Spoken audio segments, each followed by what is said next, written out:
Howdy there, ladies and gentlemen. Mr. DJ Demented here. I'd like to welcome everybody back to the channel. I have been uploading some Torchlight 2 recently, and that has been incredibly filled with lag, and I would like to apologize from the bottom of my heart.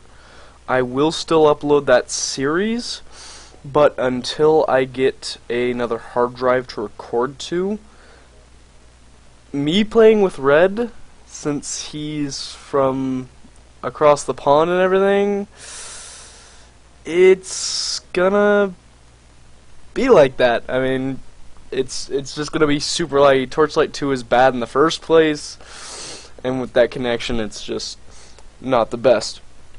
But I do have a break for you here, something that should be relatively nice and lag-free. A little indie game that's been hopping from YouTube channel to YouTube channel. It's called Faster Than Light. Nice little space sim that loves to murder you horribly. So, we have access to 2 ships right now because I have never beaten this game. So, we have access to the Crystal. I do have Type B of the Crystal, which is called the Red Tail. But I'm fairly convinced that I like this setup better because it does give you more alien races right off the bat.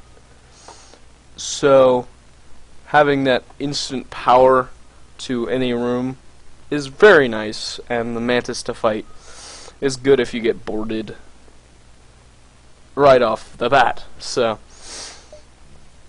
anyone wondering what this game is about is you make the ship and you work for the Federation. You are trying to get information back to your people, your big boss peoples, so we can crush the rebellion scum. And you go through systems along the way, and I will show you how that works. But first we will name our ship the Big Orange, because, well, the ship is orange, so. Always want to look at the ship layout. Let's see. Rename. Demented. Accept. And then you will be male, obviously. Accept. And the rest of you I don't care about, except for the Mantis. The Mantis I'll rename Scyther, because that has always been one of my favorite Pokemon. So, the only 2 we actually care about. We're going to do it on normal because we're not pussies. So, let's get this thing started.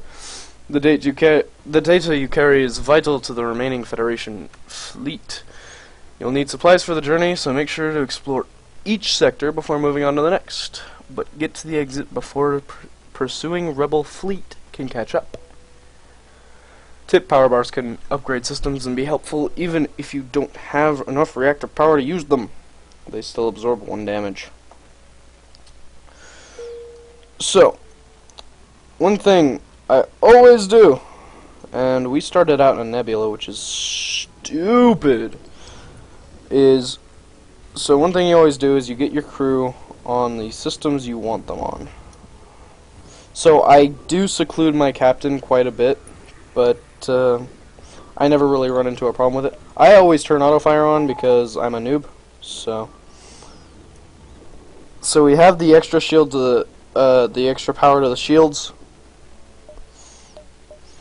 so we can have all 4 lasers up at once. So, for anybody that hasn't seen this game before, right here is where your power generator, or how many, essentially, points you have to put into various skills over here. So, as you can see, in my weapons, I have 4 basic lasers, which fire at a fair rate. They only do 1 point of damage to the hull, 1 point of damage to their shields, and you will see shields regenerating up here and up here for the enemies. So these systems over here are subsystems. They have their own power. They only need to be in good condition to be able to work properly. These actually do take up power from your power bar.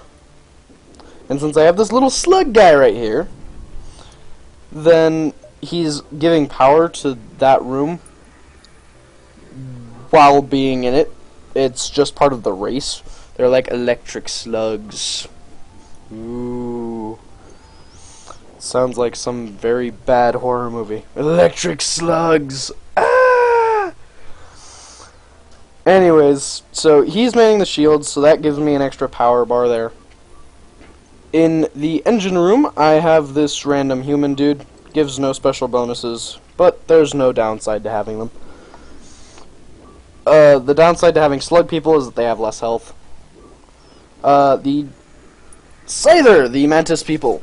The Mantis people do twice damage in hand-to-hand combat, and now, in this game, there is a boarding system. The enemies can teleport onto your ship, or if you have the right systems, you can teleport onto theirs and go into hand-to-hand combat, which can swing either way. It can destroy a ship, or it can save one, depending.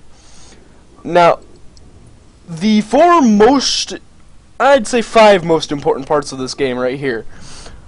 The amount of fuel. Each jump consumes 1 fuel. This is your gas. If you run out, you're stranded for a while. Missiles. Not totally important, but you do get better weapons later on. Some of them can use missiles to launch and do more damage, etc. Missiles are my worst enemy because they go straight through shields.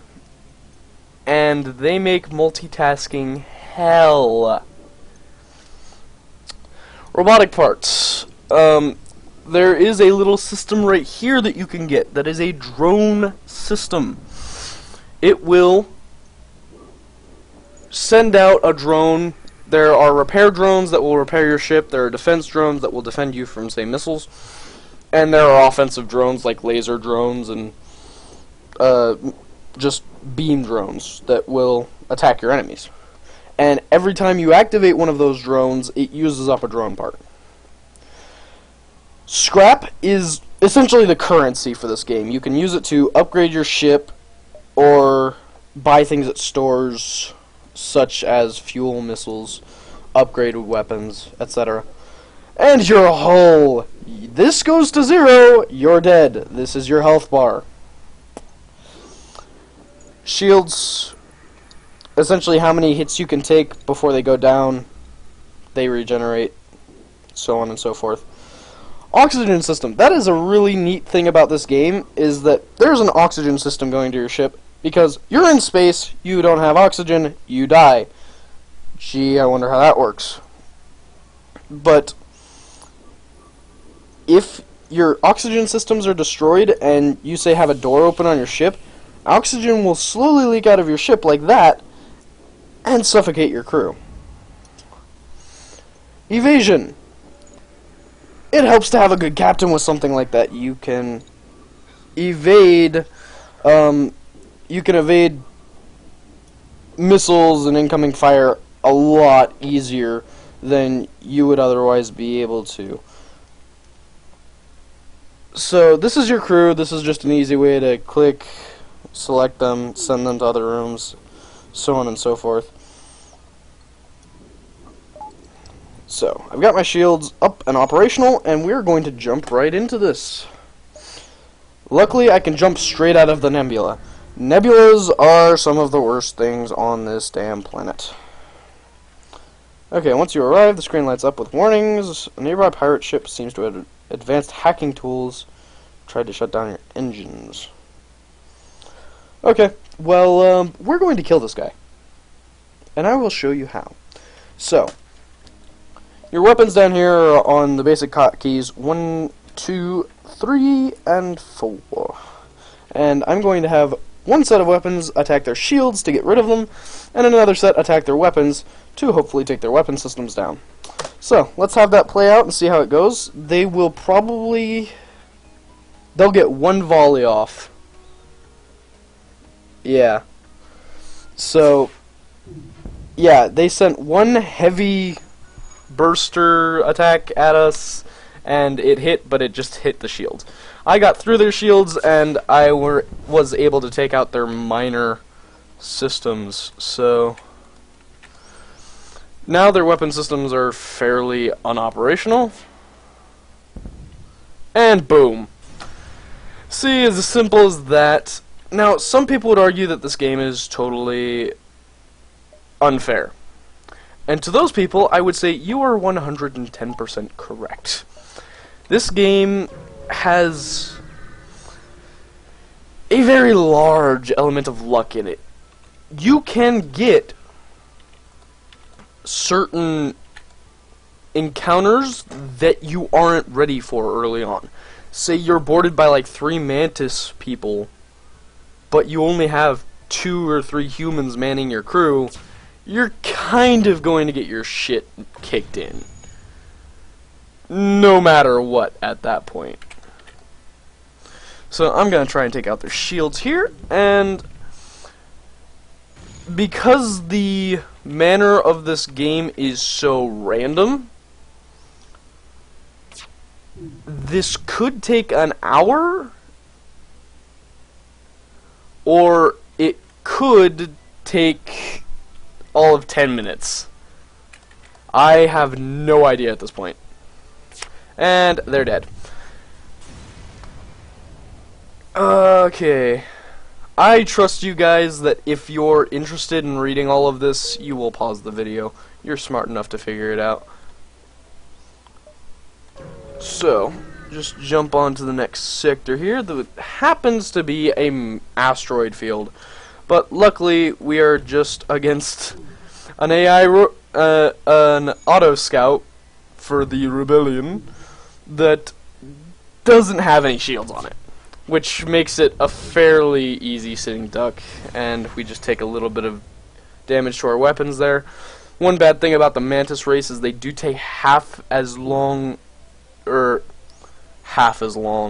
wow, twice as long. Those are words. They take twice as long to repair systems, so it will take the Mantis a while, or should I say Scyther, a while to get those weapons fully operational. Okay, and once that's good, I will turn on the laser, and we will jump to the next sector. Now, there are different stores and such in this game, but there's also stuff like this where it's just an empty area, no life, nothing. There's random good things that can happen, there's random bad things that can happen, and sometimes you can choose what conflict you're up against here. So what they have is they have an ion weapon that will disable my shields for a time shown down here on my shield bar if it actually hit and did something. And ions are just for disabling systems. So they're great for disabling weapons and disabling shields and whatnot. The problem with laser weapons, however, which is what their drone and their other weapon is that they can't penetrate shields. So without his ion burst hitting, he's fucked. So just another volley here, and assuming I hit the bastard, he will die. It's as simple as that.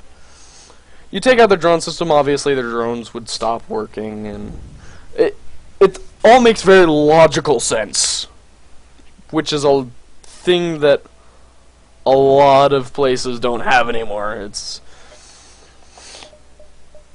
common sense. It's a hard thing to come by. So one thing I like to do is I like to be able to see on the enemy ship, and I like to be able to see, or to evade more. The doors I do leave until a bit later, because until I'm being boarded a lot when I get into a Mantis sector or something, and obviously sectors of one type of race will have more of one type of enemy, But as you can see now, I can see on their ship more than just where the systems are. I can see where they are. I can see if there's, say, a fire somewhere on their ship. I'll be able to see that. If I wanted to target specific crew members, because crew members can die very easily. And it's just a whole hoopla of glory. And there's the laser cutting through. Cut on through to the other side. See, and that did damage to the subsystem, which means I can no longer see where they are specifically on their ship. But as soon as that gets fixed, I will be able to see their ship once again. And they're trying to escape, but they are on fire. And you will see that, yeah, it's like, you just see right there, they're on fire and they're about to explode, and they're just going to have a very bad day. It's a very bad day or night or space hour to be those guys. Now, I was saying something, but I got distracted.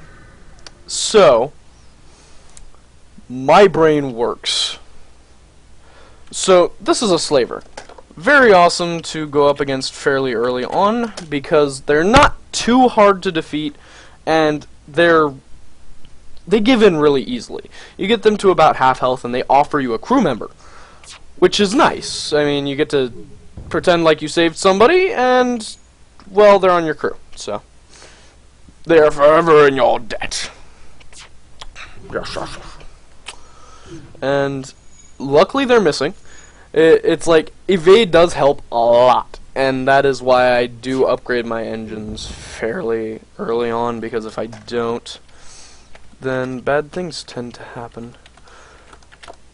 So, each room does a very specific thing. Obviously, their medical bay heals their crew members if they go there. Their weapons bay helps control their weapon systems. Their engines help for boosting their FTL, which helps them get out of the system faster, and evading, and I will accept. They're human! They're pitifully human. Oxygen systems control the oxygen levels, surveillance systems, and, of course, the all-important shields. And the captain's chair. I am sitting in the captain's chair. Right now.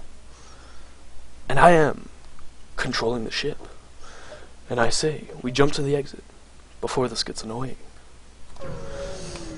And that also helps with evade, and also you can't jump without somebody manning that. And since I don't have a missile launcher right now, I will take this deal, selling missiles for scrap. It's a fairly simple trade for me. And since I'm not, well, let's see the sectors we have access to. So it's either a rebel-controlled sector or a rock-controlled sector. But you've got to look at what's later down the lines. So it's looking like with this path, we'll have mostly enemy sectors, but we won't run into any nebulas. And on this path, no matter what, you're going to run into nebulas, but you're going to have another allied sector there. And what I'm going to do is I'm going to go with the top path, because I really don't like nebula systems, because they just do a lot of bad things to your ship, and it annoys the living crap out of me.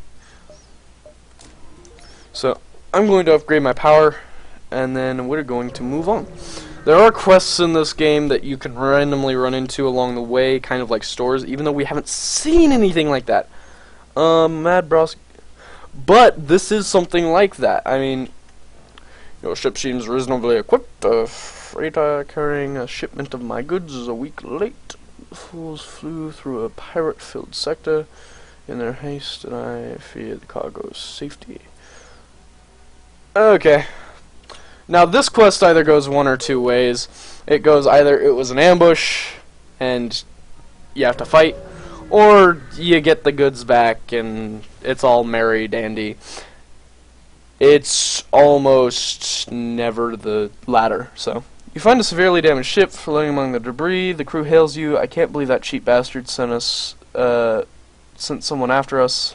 Thought we would freeze to death. If you help us complete the delivery, we'll share the reward and join your crew. Oh, hell yeah. So, just, there's a store. Since I don't have any scrap, really, I'm not going to go there yet. If I do have time, I will go back. But, yeah, taking that many jumps back will put me into the rebel sector. And what happens when you're spending time in a rebel sector is you're going to sit there for a while. And you're going to fight ships that are way too powerful for you. And they will probably destroy you. So, I did get an NG! These guys are really good at repairing stuff. And really bad at fighting. If I recall correctly. Yes, their repair speed is doubled, and their combat damage is inflicted is halved. So I'm going to keep him in the medical bay because I actually like him being alive. And since I don't have any other systems that really need covering at the moment, that is where he shall stay. And I'm just going to hit as many locations as possible before I go to the exit, because I do want to be fairly well equipped. Now, let's see. I think I'm just going to let that fly as it does. He's going to get a missile off before I can do anything, though. So the big orange is going to take a bit of damage. Yeah. So my hull is at 75%. It does give you a nice little warning about that. It says, "Hey, idiot, you're about to die." Oh no, the Mantis cannot take that. NG, get in there. NG, get in there. Scyther, don't die. Scyther, the NG's here to help you. Go heal up. You are an excellent Pokemon. Okay, I need to get the slug people in there to help Johnson. Johnson.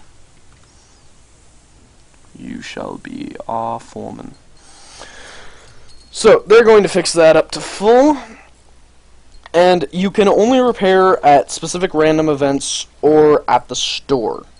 How you can upgrade your ship in the middle of space without being able to repair it, I have no idea. But, hey, game logic. In fact, you all need to heal. Grosley? Grosley? What kind of name is that, man? Fucking electric slug. Bad horror movie. So, let's see here. I'm going to get more evade.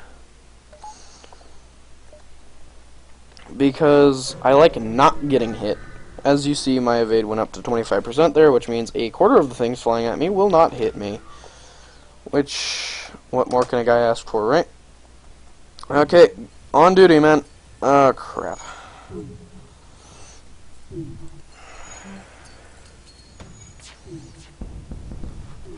Okay.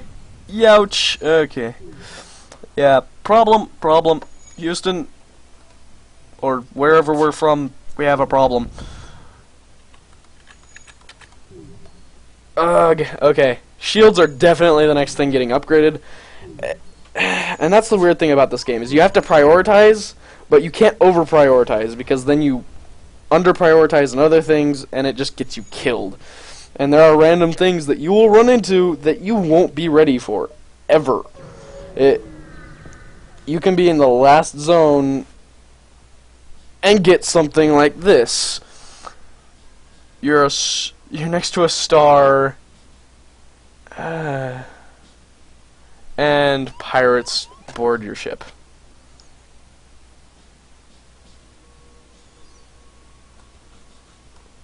And they're trying to take out the oxygen systems.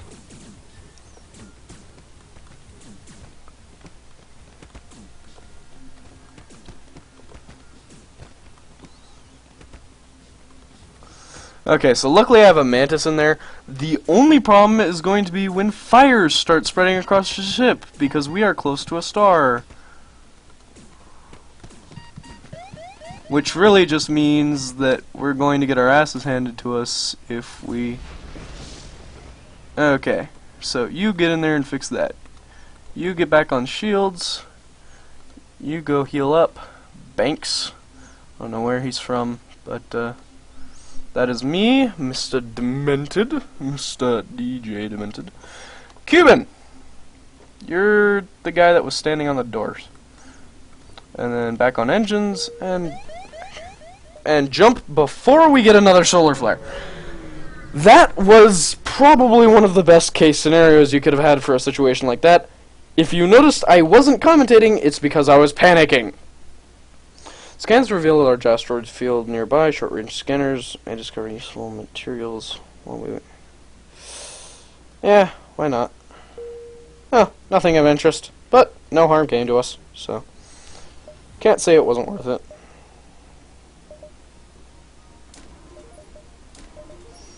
Okay, so as soon as I get 30 more scrap, we are heading... Oh, the Zoltan homeworlds. They'll like me, right? You'd think so, wouldn't you? But any race will attack you at any given time because they don't give a fuck. So, as you notice, my cameras aren't working right now. That is because we are in the middle of a shit. And...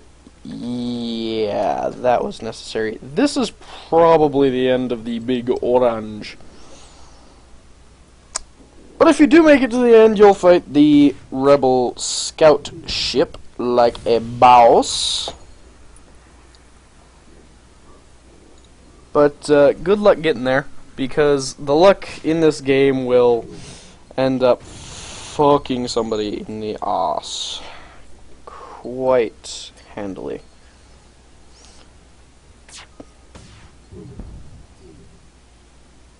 This isn't actually as bad as it could be. Luckily, I do have an NG on standby to repair wherever it's needed. So, yeah, I think I'm actually just good as it is. I'm doing what I need to, and it doesn't seem to be repairing itself.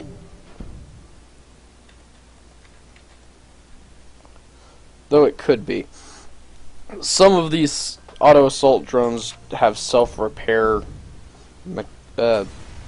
like implants or whatever you want to call it, in them to make them quite hell. So now I have 2 ranks of shield, which means I will hopefully not die anytime soon. But knowing my luck, I'm probably boned. I'm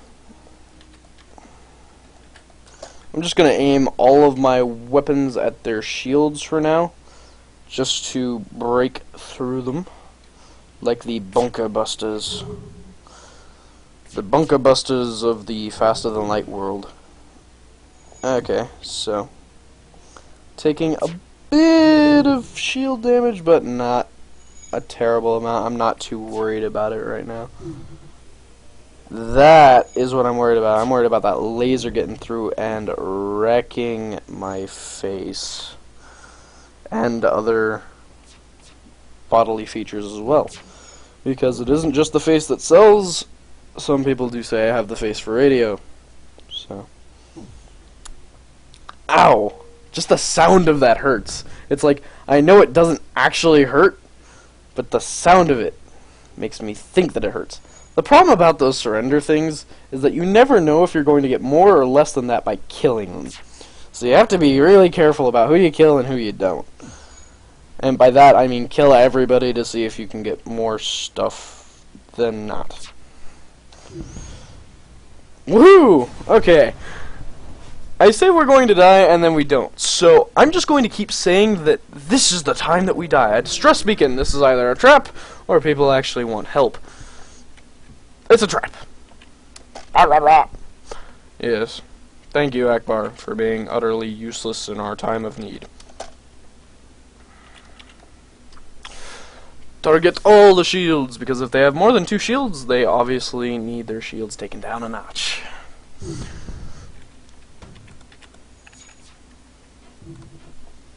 Whoa, that was a round of misses and a half. I am thankful for that. But his missiles are still up, and missiles are the things that I hate most. Luckily he missed, because he fails. Enemy FTL delayed. Enemy FTL charging. Enemy FTL delayed. Enemy FTL charging, probably. Yeah, no. You're about dead. Explain to me how surrender works at that point. That's like somebody pulled the trigger and you were somehow able to slow time enough to ask them to not kill you. If you gave them, like, this banana or something. Little late for that. And let us see if we can repair our hull. Thank you. That was a gift. A gift from the faster than light god.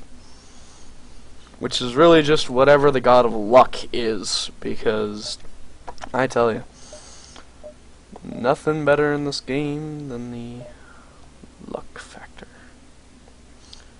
So that's the drone control. That gives you the system to control your drones. The crew teleporter, as I said, you can board enemy vessels. And one thing that I did not mention is the cloaking system. You can cloak. Adding 60 to your evasion and preventing the enemy ship from locking on with their weapons, which is really nice sometimes. Other times it can just be a waste of money and it can screw you over because you do have to power all these systems and this, that, and the other thing. And Banks, you should probably go heal. Just a thought. You know what? I'm fine. I can be on 62 health because I don't give a fuck.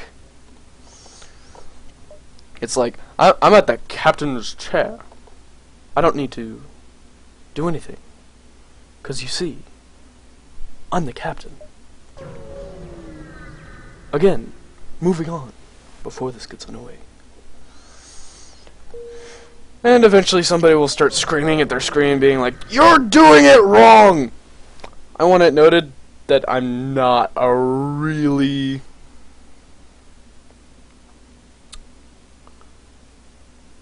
I'm not a Trekkie. And then the rage! No, but I've never really watched any of Kirk, so... You know what, I always hear them out, and the Zoltan always ends up ripping one of my people in half, so... Huh. Ha ha. Ha. So, kill them! Kill them with the righteous fury of 1,000 badgers. Because badgers, like me, don't give a fuck.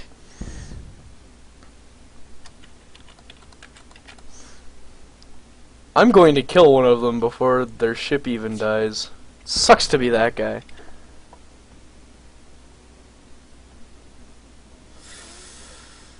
Yeah, I'm not going to let them get away. That just spells weakness, and I can't spell weakness to my enemies in the galaxy now, can I? That is one demolished ship. It was possibly a trap, that's right. I morally justify my actions to myself.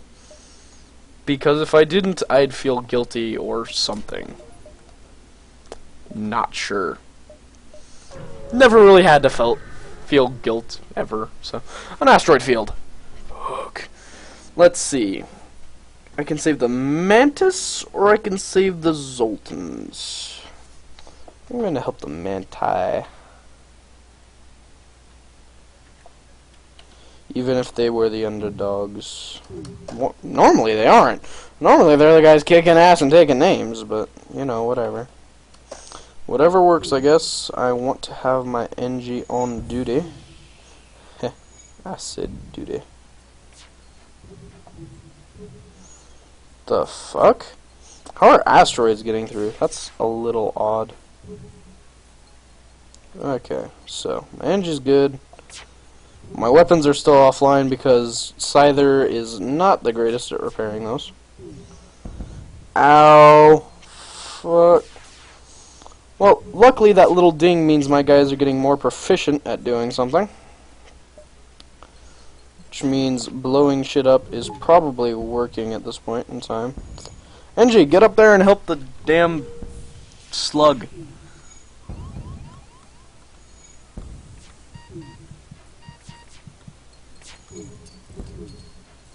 Okay.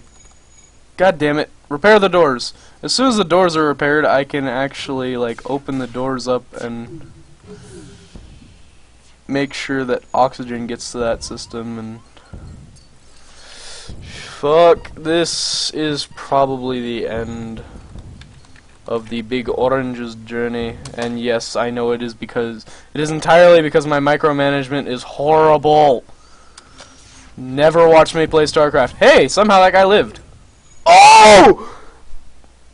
That was not cool. I don't care about anything else that just happened in this playthrough. That, of all things, was not cool. As soon as I said that, he keels over. That pisses me off more than you would believe. I'm done. I'm never playing this game again. No, it's not happening. No, 941? That's a disgrace. That's a disgrace! Anyways, if you did like the video, hopefully it was a good break from all of the lag that's been happening in my videos. Eventually I will get a second hard drive to record to, and that will no longer be a problem. But until then, I'm sorry. I'm not sure how else I can put it. But if you like the video, please like, favorite, comment. I love to respond to comments, even if I've only gotten a few so far. But hey. And please subscribe if you like my personality, or my lovely soothing voice, or just want to see me die in horrible agony. This has been Mr. DJ Demented with Faster Than Light, another bandwagon for the tales of ages of old and stuff. So, have a good night, have a good day, good year, good millennia, good lifetime. Bye-bye.